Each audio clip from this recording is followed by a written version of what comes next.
नमस्कार, स्वागत है आप सभी का बिब्लियोफाइल के इस टेक्निकल प्लेटफॉर्म के ऊपर। आज हमें अपनी जो एनटीपीसी की टेस्ट सीरीज चलती है उसका पेपर 024205 नंबर के पेपर को लेकर, जैसा कि हम सबको मालूम है प्रश्नों की संख्या कुल 30 होती है। तो चलिए चेक करते हैं क्या है वन बाई वन इसके अंदर।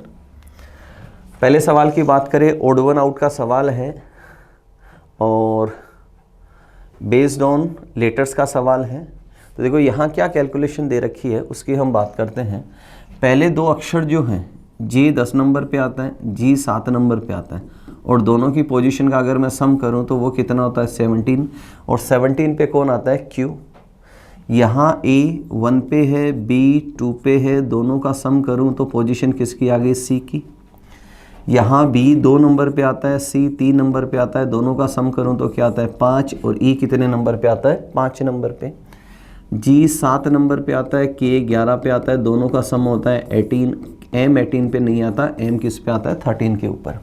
तो क्या देखा हमने, पहले दो अक्षर जो हैं उनकी पोजीशन का सम है जो थर्ड लेटर की पोजीशन को इंडिकेट करता है। तो यहाँ एलिमिनेट कौन सा हुआ, ऑप्शन बी यहाँ पर एलिमिनेट हो रहा है।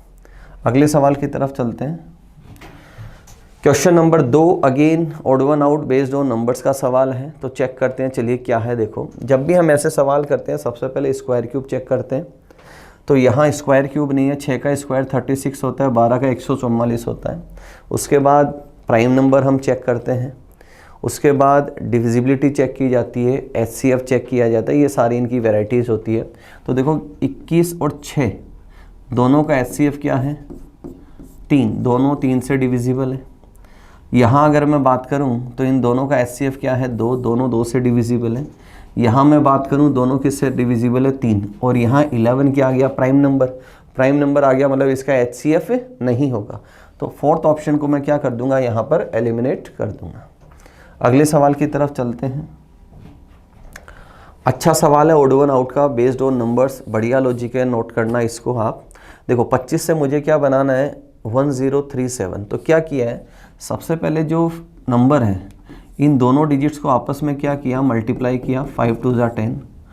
अगला जो लॉजिक है 5 और 2 का डिफरेंस लिया, वो कितना आया 3, और नेक्स्ट जो है 2 और 5 दोनों का क्या कर दिया सम, वो कितना आया 7। तो नंबर बना 1037। अच्छा लॉजिक है, नोट डाउन कीजिएगा इसको। यहाँ हम चलें तो पहले दोनों को मल्टीप्लाई किया तो 3 गुणा 4 कितना हुआ 12, दोनों का डिफरेंस कितना आया 1, और दोनों का सम कितना आया 7। तो 1217 यहाँ भी लॉजिक बन रहा है अपना। यहाँ देखो 6 गुणा 2 12, दोनों का डिफरेंस है 4 और सम करें तो 8। तो ऑप्शन डी एलिमिनेट होना है। दोनों को गुणा करेंगे 8, दोनों का डिफरेंस 7, दोनों का सम कितना आता है 9 आना चाहिए, बट यहाँ क्या लिखा हुआ है 10। तो डी ऑप्शन यहाँ पर एलिमिनेट हो जाएगा। अगले सवाल की तरफ चलते हैं। क्वेश्चन नंबर 4 की बात करते हैं। सीरीज का सवाल है, नंबर सीरीज का सवाल है। तो लॉजिक क्या है उसकी बात करते हैं। यहाँ आप चेक कर सकते हैं 1 का स्क्वायर 1 है, 3 का स्क्वायर 9 है, 6 का स्क्वायर 36 है, 10 का स्क्वायर 100 है। अब एक पर्टिकुलर नंबर जिसका स्क्वायर क्या हो जाए 215, तो नंबर क्या बनना है यहाँ पर 15, और 15 का स्क्वायर कितना होता है 225। अगले प्रश्न की तरफ चलते हैं। अगला सवाल है क्लॉक का सवाल है कि 6 से 7 बजे के बीच किस समय घड़ी की सुइयां एक साथ होगी। एक साथ होने को हम इंग्लिश में तो क्या बोलते हैं ओवरलैपिंग, और हिंदी में बोलते हैं अतिव्यापन। हिंदी नाम क्या है इसका अतिव्यापन। तो अतिव्यापन की बात कर रहे हैं, और इसने बोला 6 से 7 के बीच, 6 से 7 के बीच, 6 का मतलब वैल्यू 30 और यहाँ 7 का मतलब है 35। तो मिनट की वैल्यू किसके बीच आएगी 30 से 35 के बीच। अब सबसे पहला जो तरीका आपको क्लासरूम में सिखाया है कि ऑप्शन से कैसे एलिमिनेट करें। जो भी वैल्यू आएगी मिनट नीडल की वो 30 से 35 के बीच आएगी। तो सबसे पहले तो ये चेक करना है यहाँ चारों ही वैल्यूज़ क्या है 30 से 35 के बीच। फिर हमने तरीका क्या सीखा है कि जो वैल्यू राउंड फिगर में आती है वही प्रश्न का आंसर देती है। देखो अगर मैं इसको राउंड फिगर में करूँ, ये मिश्र भिन्न है, और मिश्र भिन्न को अगर मैं सरल भिन्न में कन्वर्ट करूँ तो आप देखें 7 गुणा 2 14 प्लस 5 19, मिश्र राउंड फिगर में वैल्यू नहीं है। 11 गुणा 0 11 प्लस 8 करूँ, 8 भी राउंड फिगर में नहीं है। 11 4 44 प्लस 8 करूँ 52, ये भी राउंड फिगर के अंदर नहीं है। 11 दूनी 22 और प्लस 8 करूँ तो कितना आता है 30। तो ये वैल्यू किस में आई, राउंड फिगर में। तो अगर मैं ऑप्शंस की बात करूँ तो कौन सा ऑप्शन आंसर जाएगा, पहला ही ऑप्शन आंसर जाएगा। अब हमने जो फॉर्मूला बेस कोई स्टूडेंट करते हैं तो उनके लिए वापस से सॉल्व करते हैं इसको। कंसेप्ट हम लिखते हैं m into 11/2 minus h into 30 equals to 0 degree.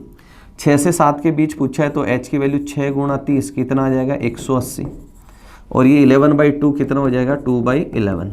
तो वैल्यू कितना बनी 360/11। सिंप्लीफाई करेंगे 11 3 33 और बचा 3 30, 11 दूनी 22, 8/11। वैल्यू वही आनी है दोस्तों, बट अगर जो सिखाया है अगर वो थोड़ा सा दिमाग के अंदर है तो समय कम लग सकता है इसके अंदर। अगले प्रश्न की तरफ चलते हैं। अगला सवाल है कोडिंग डिकोडिंग का सवाल है, और आप देख सकते हैं बैंड का कोड दे रखा है, ड्रीम का कोड दे रखा है और मेड का कोड पूछा है।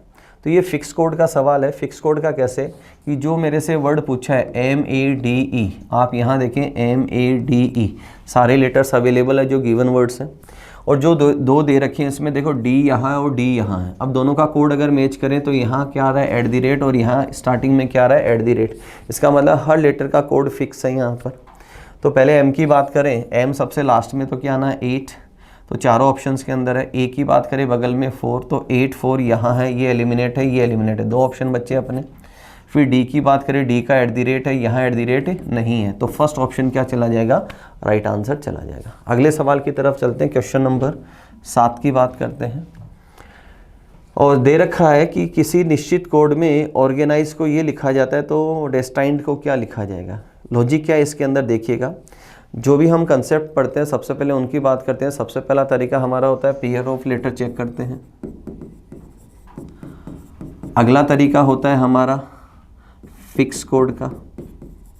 उसके बाद हम पढ़ते हैं रिपीटेशन ऑफ लेटर्स। ये सारी चीज़ें ऑन टिप्स होनी चाहिए। उसके बाद हम करते हैं कंपैरिजन, और उसके बाद अगला तरीका होता है क्रॉस चेक करना। अगला तरीका क्या है, क्रॉस चेक करना। तो यहाँ क्रॉस चेक जो है उसके ऊपर बेस सवाल है। सबसे पहले आप पेयर ऑफ लेटर चेक करें। ओ का पेयर एल आता है, कहीं पर भी नहीं दे रखा है आगे। सेकंड होता है फिक्स कोड। फिक्स कोड से मतलब होता है जो शब्द मेरे से जिसका कोड पूछा है कि यह सारे लेटर ऊपर अवेलेबल है, तो जवाब मिला अवेलेबल नहीं है, तो ये भी गलत हो गया। थर्ड होता है रिपीटेशन। क्या ये सारे लेटर कोड के अंदर आ रहे हैं, तो हमने देखा कोड के अंदर नहीं आ रहे। फोर्थ तरीका होता है कंपैरिजन। कंपैरिजन देखो फर्स्ट टू फर्स्ट या फर्स्ट टू लास्ट। अगर मैं ओ को बी से कंपेयर करूं तो -13 का डिफरेंस है, आर को एस से करूं -10 का। कोई लॉजिकल चीज़ नहीं है यहाँ पर। फर्स्ट टू लास्ट अगर मैं जाऊँ ओ से एम जाऊँ -2 हो रहा है, आर से एच जाऊँ -10 हो रहा है। यहाँ पर भी कोई परफेक्ट रिलेशन नहीं बन रहा है। तो अगला तरीका क्या आता है हमारा, क्रॉस चेक करना। अब क्रॉस चेक में देखो सबसे पहले हम क्या करते हैं, लेटर्स की काउंटिंग करते हैं कि नंबर ऑफ़ लेटर्स कितने। क्रॉस चेक में क्या करते हैं, लेटर्स की काउंटिंग। तो यहाँ नंबर ऑफ़ लेटर्स देखो 8 है, तो 8 में मैं क्या करूँगा, 4 के पेयर करूँगा। 8 में पेयर कितने के होते हैं, 4 के। तो जो पहला लेटर है उसका कोड कहाँ जाता है, 4th पोजीशन पे। देखो 1 2 3 4, 1 2 3 4। फर्स्ट का जाएगा 4th पे, 4th का जाएगा 1st पे, सेकंड का 3rd पे, और 3rd का 2nd पे। ये सारी चीज़ें हम सीख चुके हैं पहले। तो देखो ओ पहला है और पी आखिरी है, तो क्या हुआ +1। ओ से पी +1, आर से एस +1, जी से एच +1, ए से बी +1। ठीक है। अब आगे वाले को कंपेयर करें तो आप देख सकते हैं एन पहला लेटर है और एन से एम इस बार -1 है, आई से एच -1 है, एस से आर -1 है, और ई से डी -1 है। ई से डी -1 आप देख सकते हैं। तो पहले जो 4 है उसमें तो +1 है, और बाद वाले 4 में क्या है, -1। पहले जो 4 है उसमें क्या है, +1 हो रहा है, बाद वालों में क्या हो रहा है, -1 हो रहा है। तो इसी को मुझे चेक करना है। देखो पहले 4 लेटर ये हैं और अगले 4 लेटर ये हैं। यहाँ आई से शुरू हो रहा है, बाहर निकाल लेता हूँ मैं। देखो DESTINED। तो देखो डी से क्या बनना है, यहाँ ई से बनना है एफ, एस से बनना है टी, और टी से बनना है यू। तो UTFE पहले 4 अक्षर हैं। तो देखो UTFE यहाँ है, और थोड़ा इरेज कर देता हूँ, यहाँ UTFE यहाँ है। तो 2 ऑप्शन तो एलिमिनेट हो गए, पहला और दूसरा। अब यहाँ -1 हो रहा है, तो हमने देखा डी से क्या आना है C, ई से आना है D, N से M, और I से H, CDMH। CDMH यहाँ है, यहाँ नहीं है, तो ऑप्शन थर्ड मेरा राइट आंसर चला जाएगा। अगले प्रश्न की तरफ चलते हैं। वेन डायग्राम का सवाल है, 3 वेरिएबल से पुरुष, डॉक्टर और वकील रिलेशन बनाते हैं। देखो डॉक्टर और पुरुष में क्या संबंध है, समार, कि कुछ डॉक्टर पुरुष है तो कुछ पुरुष भी क्या है, डॉक्टर है। और डॉक्टर और वकील नो वन, कोई संबंध नहीं है, दोनों अलग अलग प्रोफेशन है। पुरुष और वकील की बात करें तो अगेन रिलेशन कैसा है, समार, कि कुछ पुरुष वकील है या कुछ वकील भी क्या है, पुरुष है। तो परफेक्ट क्या जा रहा है, देखो यहाँ मैं ले लूँ, ये डॉक्टर है, ये लॉयर है और ये पुरुष है, मेल है। तो परफेक्ट आंसर क्या गया अपना, ऑप्शन डी यहाँ पर राइट आंसर चला जाएगा। अगले सवाल की तरफ चलते हैं। सवाल नंबर 9 की बात करते हैं। देखो मुझे 6 से 10 बनाना है, तो पहला तरीका क्या हो 6 से 10 बनाने का, कि मैं डबल कर दूं और -2 कर दूं। 10 से 16 बनाऊं, अगेन डबल करूं, -4 कर दूं, इस बार अगेन डबल करूं। 16 का डबल 32 होता है और 32 में से 6 निकल जाए तो कितना बचे, 26। फिर 26 का मैं डबल कर दूं, 52, और उसमें से कितना 8 माइनस कर दूं तो कितना आ जाए, 44। एक तरीका तो ये हुआ, और 26 मुझे ऑप्शन में भी मिल रहा है। दूसरा आप ऐसे सोच सकते हैं कि मैं अगर इसमें 4 ऐड करूं, एक तरीका है +4 कर दूं, +6 कर दूं। अब यहाँ कितना हो, +8, और +8 पे वैल्यू क्या है, 24। अब उसमें क्या करूं, +10 करूं, तो 10 करने पे वैल्यू क्या बनेगी, 34, और यहाँ क्या गिवन है, 44। तो ये जो तरीका है इसको मैं क्या कर दूंगा, यहाँ पर एलिमिनेट करते हुआ चलूँगा। अगले सवाल की तरफ चलते हैं। क्वेश्चन नंबर 10 की बात करते हैं। मिसिंग नंबर का सवाल है, और फोटो देख के क्या लग रहा है कि इन 2 नंबर से मुझे 0 बनाना है, इन 2 नंबर से मुझे 27, इन 2 से 63, और इन 2 से क्या आएगा वो मुझे चेक करते हुए चलना है। तो अगर 26 की बात करूँ तो 26 किसके आसपास है, 27 के, और या 25 के। 25 5 का स्क्वायर है और 27 3 का क्यूब है। तो देखो इन दोनों नंबर्स का जो डिफरेंस है, 9 और 6 का डिफरेंस कितना है, 3, और 3 का क्यूब कितना होता है, 27, और उसमें -1 कर दो तो कितना आ जाएगा, 26 यहाँ पर आ जाएगा। सेम वे 4 और 3 का डिफरेंस कितना है, 4 - 3 करूँ तो कितना आता है, 1, 1 का क्यूब कितना आता है, 1, और -1 कर दूँ इसमें से तो वैल्यू कितना आ जाएगी मेरी, 0। सेम वे इन दोनों नंबर्स का डिफरेंस कितना है, 4। 12 और 8 का डिफरेंस कितना है, 4, 4 का क्यूब कितना होता है, 64, -1 कर दो तो वैल्यू कितना आ जाएगी, 63, जो गिवन है। इसी को मुझे फॉलो करना है। तो दोनों का डिफरेंस कितना है, 12 और 10 का डिफरेंस कितना आ जाए, 2, 2 का क्यूब कितना होता है, 8, और 1 कम कर दो तो कितना आ जाएगा, 7। तो बी ऑप्शन मेरा यहाँ पर राइट आंसर निकल जाएगा। अगले प्रश्न की तरफ चलते हैं। क्वेश्चन नंबर 11 की बात करते हैं। 11 नंबर का सवाल है, एक रीजनिंग की कक्षा में 18 छात्र है। कक्षा के प्रारंभ में प्रत्येक छात्र अन्य दूसरे छात्र से हाथ मिलाता है। हैंडशेक की बात की जा रही है, तो कितनी बार हाथ मिलाए जाएंगे। 2 तरह से हम सवाल करते हैं। पहला फॉर्मूला बेस्ड सवाल करते हैं। तो फॉर्मूले में कैसे करते हैं, n × n-1/2। तो कुल छात्र कितने, 18, -1 किया तो कितना है, 17, और बटा 2 किया तो कितना है, 9, और ये वैल्यू कितना आ जाएगी, 153। तो 153 मेरा पहला ऑप्शन जा रहा है यहाँ पर। दूसरा तरीका क्या है सवाल करने का, कुल 18 छात्र हैं, तो जो पहला स्टूडेंट है वो 17 से हाथ, जो जितने बच्चे हुए उनसे वो हाथ मिलाएगा। जैसे मैंने ये सपोज ये 18 लोग हैं, तो ये पहला आदमी कितने, रिमेनिंग 17 से हाथ मिलाएगा, ये वाला रिमेनिंग 16 से, क्योंकि ये इससे तो हाथ मिला चुका है। तो पहला आदमी 17 से, दूसरा 16 से, थर्ड 15 से हाथ मिलाएगा। मीन टू से मुझे 17 से लेकर 1 तक का सम करना है। 17 से लेकर 1 तक का सम करना है। पहला 17 से, दूसरा 16 से, फिर 15 से, 14, 13 ऐसे रिड्यूसिंग जाएगा और कहाँ तक आ जाएगा, 1 तक आ जाएगा। तो सम करने का तरीका क्या पढ़ते हैं हम, n × n+1/2। तो n की वैल्यू हम सम कहाँ तक का कर रहे हैं, 17 तक का सम कर रहे हैं। तो हमने क्या लिखा, 17 × 18/2। वैल्यू ये भी कितना आनी है दोस्तों, 153 ही आनी है। अगले प्रश्न की तरफ चलते हैं। सवाल नंबर 12 की बात करते हैं। Vitamin E, vitamin E is also known as tocopherol, जैसा कि हम सभी को पता है। तो सेम वे विटामिन के जो है उसे फिलोक्विनोन के नाम से जाना जाता है। ये साइंटिफिक नेम है इनके, ठीक है। किस नाम से जाना जाता है, फिलोक्विनोन के नाम से जाना जाता है। अगले सवाल की तरफ चलते हैं। 6 का 42 से वही रिलेशन है जो 9 का किससे रिलेशन बनेगा। दो तरह से आप सवाल कर सकते हैं। पहला तरीका है 6 का स्क्वायर प्लस 6 कर दें। दूसरा तरीका है 6 को उससे आगे वाले नंबर से मल्टीप्लाई कर दें, तो भी कितना आता है 42। सेम वे 9 जो है 9 का स्क्वायर करके 9 ऐड कर दूं तो कितना आना है 90। दूसरा 9 से अगला नंबर क्या आता है 10, उससे मल्टीप्लाई करूंगा तो भी वैल्यू कितनी आनी है 90। तो ऑप्शन थर्ड मेरा यहाँ पर राइट आंसर हो जाएगा। अगले सवाल की तरफ चलते हैं। अगेन एक सवाल है एनालॉजी बेस्ड ऑन लेटर्स का सवाल है। तो देखो हमने क्या देखा यहाँ पर, अगर मैं टी से फर्स्ट टू फर्स्ट कंपैरिजन करूँ +0 हो रहा है यहाँ पर, आर से मैं डब्ल्यू जाऊँ तो +5 हो रहा है, और वी से मैं जेड जाऊँ तो +4 हो रहा है। इसी रिलेशन को आगे चेक कर लेते हैं। +0 करूँ तो एन आना है, +5 करूँ तो 17 पे क्यू आना है, और 4 करूँ तो यहाँ कौन आना है टी। तो N Q T option available है दोस्तों। तो थर्ड ऑप्शन यहाँ पर राइट आंसर चला जाएगा। अगले सवाल की तरफ चलते हैं। क्वेश्चन नंबर 15 की बात करते हैं। 15 नंबर का सवाल है 1556 से मुझे 1700 बनाना है, तो कैसे बनाएं। क्या कर रखा है यहाँ पर, इनमें डिफरेंस है 144 का। कितने का डिफरेंस है 144। अगर मैं इसमें ऐड कर दूँ तो मेरा नंबर क्या बन जाए 1700।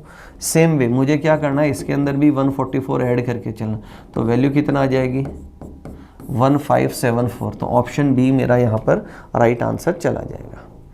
अगले सवाल की तरफ चलते हैं। क्वेश्चन नंबर 16 की बात करें।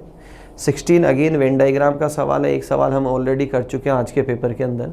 तो किताब और मैगज़ीन की बात करें। देखो मैगज़ीन किसे कहते हैं, मैगज़ीन होगी जो बुक पीरियोडिकली एक निश्चित समय अंतराल के बाद पब्लिश होती है, उससे क्या करते हैं मैगज़ीन। कोई वीकली हो सकती है, 15 डेज से हो सकती है, 1 महीने से हो सकती है, क्वार्टरली हो सकती है, 6 महीने से हो सकती है, ईयरली जिसका पब्लिकेशन होता है।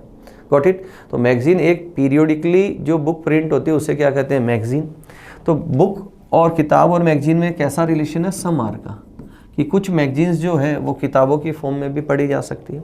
समाचार पत्र का कोई लेना देना नहीं है। तो ऑप्शन फर्स्ट मेरा राइट आंसर हो जाएगा कि ये बुक है, ये मैगज़ीन है और ये न्यूज़पेपर है। Got it. अगले प्रश्न की तरफ चलते हैं। क्वेश्चन नंबर 17 की बात करें। नंबर सीरीज का सवाल है। एक आज के ही पेपर में एक सवाल हम ऑलरेडी कर चुके हैं। यहाँ रिलेशन क्या है, यहाँ हम ऑल्टरनेट चल रहे हैं। देखो यहाँ +8 है दोस्तों, यहाँ पर भी +8 है, और यहाँ अगर मैं +8 कर दूँ तो मेरा नंबर आ जाए 46, और वो मेरे पास अवेलेबल है। बाकी दो का रिलेशन बनाऊँ, देखो +4 है, यहाँ पर भी +4 है, और आगे भी क्या चला जाए +4। तो ऑप्शन फर्स्ट मेरा यहाँ पर राइट आंसर निकलता है। अगले सवाल की तरफ चलते हैं। क्वेश्चन नंबर 18 की बात करते हैं। एक लेटर सीरीज का सवाल है। लेटर सीरीज का जब भी हम सवाल करते हैं या तो फर्स्ट टू फर्स्ट कंपैरिजन करते हैं या फर्स्ट टू लास्ट कंपैरिजन करते हैं।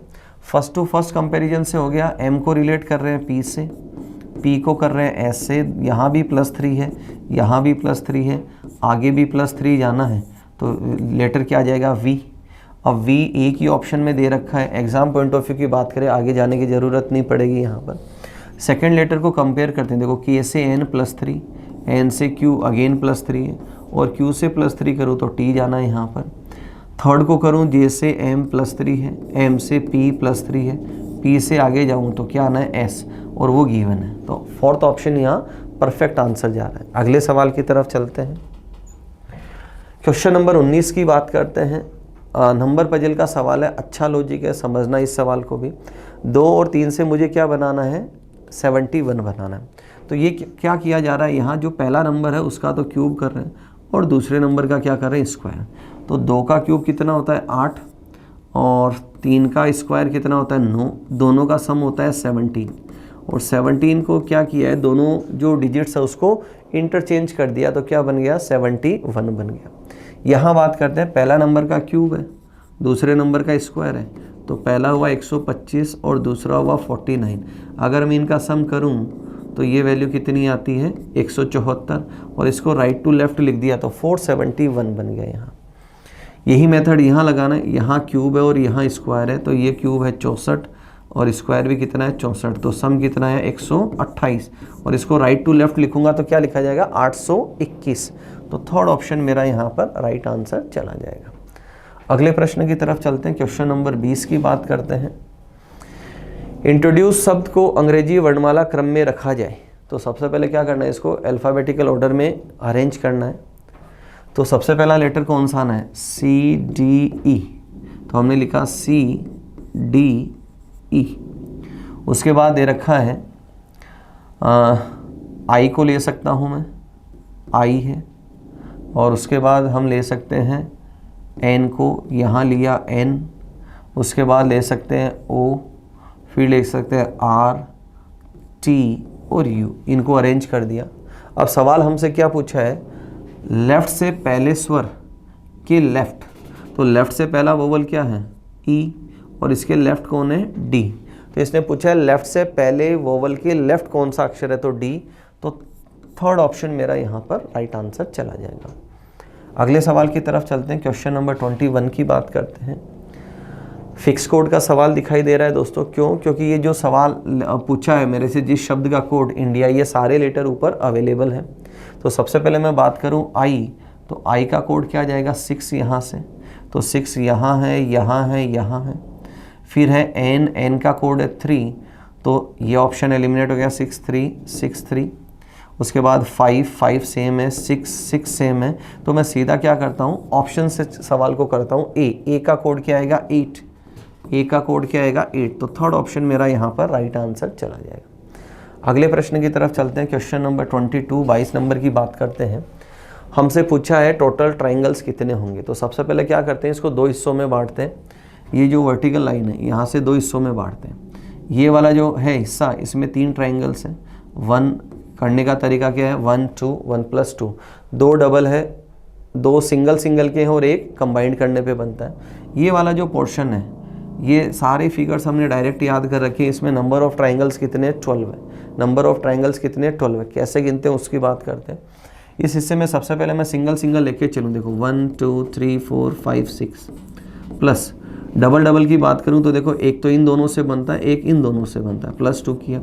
फिर देखो ये जो डायगोनल है, इससे 2 ट्राइंगल बनते हैं, एक लेफ्ट वाला एक राइट वाला, तो इस डायगोनल से भी कितने बनते हैं, 2, एक राइट और एक लेफ्ट, तो 2 और 2 कितने ले लिए, 4, तो टोटल कितने हो गए, 12।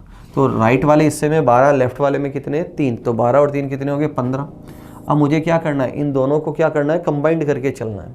तो कंबाइंड ये यहाँ से हो रहे थे, देखो एक ट्राइंगल ये बन रहा है और दूसरा ये नीचे वाला ट्राइंगल, तो +2 और कर दो, तो टोटल ट्राइंगल्स देखो 12 3 15 और 2 कितने हो गए, 17। तो ऑप्शन बी क्या चला जाएगा, यहाँ पर राइट आंसर चला जाएगा। अगले सवाल की तरफ चलते हैं, क्वेश्चन नंबर 23 की बात करते हैं। डाइस पासे का सवाल है और हमसे पूछा है कि 2 बिंदुओं के विपरीत कितने बिंदु होने हैं। तो हम उन 2 डाइस को कंपेयर करते हैं जिनकी केवल एक सतह समान हो, या जो गोल्डन रूल हम लगा के चलते हैं उसकी भी हम बात कर सकते हैं, ठीक है।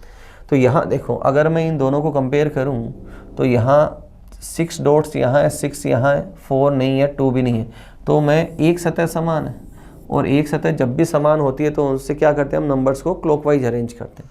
तो अगर मैं यहाँ से क्लॉकवाइज चलूँ तो 6 के बाद 2 और उसके बाद 4 डॉट्स आने, वहाँ बात करूँ 6 के बाद 5 आने और 5 के बाद 1। तो हमसे पूछा है 2 के अपोजिट कितना आएगा, तो 2 के अपोजिट कितने डॉट्स आएंगे, 5। तो थर्ड ऑप्शन मेरा यहाँ पर राइट आंसर चला जाएगा। अगले सवाल की तरफ चलते हैं, क्वेश्चन नंबर 24 की बात करते हैं। अगेन नंबर पजल का सवाल है। एक सवाल हम ऑलरेडी कर चुके हैं अपने पेपर में आज के। तो देखो चीज़ें क्या क्या सीखी, 2 सीरीज के सवाल देखें, 2 नंबर पजल के सवाल देखें, तो इन टॉपिक्स को थोड़ा ज़्यादा आपको फोकस करके चलना है। तो यहाँ नंबर कैसे बना 43, देखो इन दोनों डिजिट्स को मल्टीप्लाई किया, इन दोनों डिजिट्स को 8 गुणा 4, 8 गुणा 5 40 और 3 1 जा 3, और दोनों का क्या किया, सम कर दिया। यही देखो यहाँ है 6 गुणा 5 30 और 2 गुणा 1 2 होता है, दोनों का सम किया तो कितना आया 32। वही मुझे यहाँ अप्लाई करना है, 9 गुणा 8 72 72 और 4 1 जा 4, दोनों का अगर मैं सम करूँगा तो वैल्यू कितना आ जाएगी 76। अगले सवाल की तरफ चलते हैं, क्वेश्चन नंबर 25 है। एनालिटिकल रीजनिंग का सवाल है कि जनसंख्या सबसे बड़ी प्रदूषक है। प्रदूषक से मतलब है कि जो एनवायरनमेंट को पॉल्यूट करती है, गंदगी फैलाती है, इससे मीनिंग इसका ये है। पहला अनुमान है, अब क्यों है प्रदूषक उसकी बात करते हैं। तो इसने कहा बढ़ी हुई जनसंख्या सबसे बड़ा संसाधन है, बात बिल्कुल परफेक्ट है, बढ़ी हुई संख्या सबसे बड़ा संसाधन है, लेकिन ये पॉजिटिव एस्पेक्ट है और ये नेगेटिव एस्पेक्ट है, तो दोनों एक दूसरे से रिलेट नहीं कर रहे हैं, तो पहले को मैं क्या कर दूंगा, गलत यहाँ पर। फिर इसने कहा जनसंख्या गंदगी और हीनता की जनक है, बिल्कुल सही है। जनसंख्या क्या करती है, बढ़ी हुई जनसंख्या क्या करती है, गंदगी फैलाती है, और ऊपर भी क्या दे रखा है, जनसंख्या सबसे बड़ी प्रदूषक है। प्रदूषक कैसे भी, क्यों, क्योंकि वो गंदगी फैलाती है। तो सेकंड वाला क्या जाएगा, सही। तो केवल दूसरा कंक्लूजन यहाँ पर निकलता है। अगले सवाल की तरफ चलते हैं। कैलेंडर का सवाल है, इसने कहा यदि परसों शनिवार है, if day after tomorrow is Saturday. तो सबसे पहले मैं लिखता हूँ, ये तो आज है और ये कल है और ये परसों। एनआरआई लोगों की बात करें, today, tomorrow and day after tomorrow, और परसों क्या है, शनिवार है। तो कल से 3 दिन पहले, कल से 3 दिन पहले, 3 दिन पहले का मतलब -3, और बोलता 3 दिन बाद, उसका मतलब होता है +3। तो ये आज है और ये कल है, और कल से 3 दिन पहले, तो -1, -2 और -3 किया यहाँ पर। तो क्या वार आएगा, तो यहाँ से मुझे यहाँ जाना है। सबसे पहले क्या करूँ, टोटल डेज काउंट करूँ, तो 1 2 3 4 5 6, तो -6 कर दो या +1 कर दो, तो आंसर क्या जाएगा यहाँ पर, संडे। मतलब 4th ऑप्शन मेरा यहाँ पर राइट आंसर चला जाएगा। अगले सवाल की तरफ चलते हैं। क्वेश्चन नंबर 27 की बात करते हैं। बोर्ड मास का सवाल है और समीकरण को क्या करना है, सही करना है। हमेशा बोर्ड मास के सवाल में चेक करना है कि समीकरण को सही करना है, बैलेंस करना है, या गलत करके उसको चलना है। तो क्या कहा, जहाँ माइनस है वहाँ भाग है और जहाँ प्लस है वहाँ गुणा है। सबसे पहले हम इन्हीं दो को फोकस करके चलते हैं। तो जहाँ माइनस है वहाँ भाग है, तो मतलब 14/24, और यहाँ गुणा का निशान है मतलब 18। जहाँ प्लस है वहाँ क्या है, गुणा का निशान। तो अगर मैं इसको सिंप्लीफाई करूँ, 6 3 18, 6 4 24, 2 का भाग लगाया 7, 2 का भाग लगाया 2, तो यहाँ पर होल नंबर नहीं आता है, पूर्णांक में वैल्यू नहीं आती है, तो इससे कभी आंसर भी नहीं आएगा। अब इसी तरीके को हमें आगे एग्जीक्यूट करना है। तो देखो यहाँ 14/24 ये डिवीजन को बताता है, तो यहाँ से भी होल नंबर नहीं आएगा, तो ये ऑप्शन भी क्या हो गया, गलत हो गया। आगे हम चलते हैं, इसको सॉल्व करना है। तो 12 × 12/16, सॉरी यहाँ सॉल्व करना है, ये वाला हिस्सा मुझे सॉल्व करके चलना है। तो 24 माइनस का मतलब है भाग 12, और ये है गुणा, तो वैल्यू होल नंबर में आई है, यहाँ वैल्यू आई, और यहाँ डिवीजन का मतलब क्या लेके चलना है, घटाना, मतलब 12, और मल्टीप्लिकेशन का मतलब क्या बचा, फिर एडिशन। तो यहाँ क्या लिखा मैंने, वापस करते हैं इसको, देखें यहाँ सबसे पहले मैं इसको सॉल्व करता हूँ, इस वैल्यू को। तो ये माइनस का मतलब है डिवीजन, और ये बता रहे गुणा को, दे दो, मैंने लिखा 24/12 × 12। डिवीजन का मतलब है यहाँ घटाना 16, और मल्टीप्लिकेशन का मतलब है एडिशन 18। अब ये कैंसल आउट है, तो देखो ये 24 और 18 कितना हो गया, 42, और -16 अगर मैं कर दूं तो वैल्यू कितना बची हमारा, 26, और सामने वाला भी क्या बता रहा है यहाँ पर, 26। तो थर्ड ऑप्शन क्या चला जाएगा, राइट है। तो जब भी बोर्ड मास के सवाल हो, सबसे पहले डिवीजन और मल्टीप्लिकेशन जहाँ है उसके ऊपर फोकस करें। अगर वहाँ से होल नंबर निकल के आता है तो वही इक्वेशन क्या होगी, बैलेंस करती है उसको। अगले प्रश्न की तरफ चलते हैं। क्वेश्चन नंबर 28 की बात करते हैं। डायरेक्शन का सवाल है, सीता पूर्व दिशा में 1 किलोमीटर चलती है। ये स्टार्टिंग पॉइंट लिया मैंने, और ईस्ट की तरफ चली कितना, 1। फिर राइट मुड़ती है, राइट मुड़ने का मतलब होता है क्लॉकवाइज जा रही किधर है, ईस्ट की तरफ, और राइट मुड़ी और कितना चली, अगेन 1। उसके बाद लेफ़्ट मुड़ती है और 2 किलोमीटर चलती है। लेफ़्ट का मतलब एंटी क्लॉक जा रही है साउथ की तरफ, एंटी क्लॉक मुड़ी और कितना चली, 2। अंत में लेफ़्ट मुड़कर 5 किलोमीटर चलती है। अगेन लेफ़्ट का मतलब एंटी क्लॉक, और 5 चली तो ऊपर, तो ये तो 1 है और ये वाला 4 है, ये उसका फाइनल पॉइंट है। अब हमसे पूछा है कि अपने मूल स्थान से कितनी दूरी पर है, और न्यूनतम दूरी पूछी है, मतलब डिस्प्लेसमेंट की बात हो रही है। न्यूनतम दूरी का मतलब क्या है, डिस्प्लेसमेंट की बात कर रहे हैं, या हवाई दूरी। तो मुझे ये वाला हिस्सा बताना है दोस्तों, ये कितना। तो अगर मैं यहाँ देखूँ तो आप देखिए ये बना एक ट्राइंगल, और कौन सा, राइट एंगल ट्राइंगल बनता है यहाँ पर, जिसका बेस कितना हुआ, ये 1 और ये 2, तो बेस तो कितना हुआ, 3, हाइट कितनी है, 4, तो ये क्या हो गया, कर्ण या हाइपोटेनियस। और कर्ण या हाइपोटेनियस किसके बराबर होता है, बेस का स्क्वायर प्लस हाइट परपेंडिकुलर का स्क्वायर के स्क्वायर रूट के बराबर। तो 9 + 16 बराबर 25 और इसका स्क्वायर रूट करो तो कितना आ जाएगा 5। तो सीधी दूरी कितनी आएगी 5। तो ऑप्शन थर्ड मेरा यहाँ पर राइट आंसर निकल जाएगा। अगले सवाल की तरफ चलते हैं। क्वेश्चन नंबर 28 आज के पेपर का सेकंड लास्ट सवाल। एम्बेडेड फिगर का सवाल है और पूछा है जो दिया गई आकृति है वो कहाँ पर है। तो देखो ये आकृति इस ऑप्शन के अंदर नहीं विजिबल है। अगर आप यहाँ देखिए ये दिखाई दे रहा है, फिर ये इसके टच नहीं होना चाहिए, तो ये ऑप्शन भी गलत है। यहाँ भी नहीं है, डी ऑप्शन में ये विजिबल है। देखो कहाँ पर, हाईलाइट करता हूँ मैं इसको, गॉट इट। तो फोर्थ ऑप्शन मेरा यहाँ पर राइट आंसर आना है। अगले सवाल आज के प्रश्न पेपर का अंतिम सवाल की बात करते हैं। पेपर कटिंग फोल्डिंग का सवाल है। राइट वाला पार्ट देखो सबके अंदर ब्लैंक है, इसका मतलब राइट से मैं किधर आ रहा हूँ, लेफ्ट की तरफ। तो राइट से लेफ्ट आना है तो ये इसके अंदर आना है, ये इसको कवर करना है, ये इसके अंदर आना। तो ये फोटो मुझे जिसमें भी अवेलेबल है, फर्स्ट गलत है, सेकंड गलत है, थर्ड में स्क्वायर सर्कल और फिर तो ऑप्शन थर्ड मेरा क्या चला जाएगा, राइट आंसर चला जाएगा। तो ये थे दोस्तों आज के पेपर के 30 सवाल।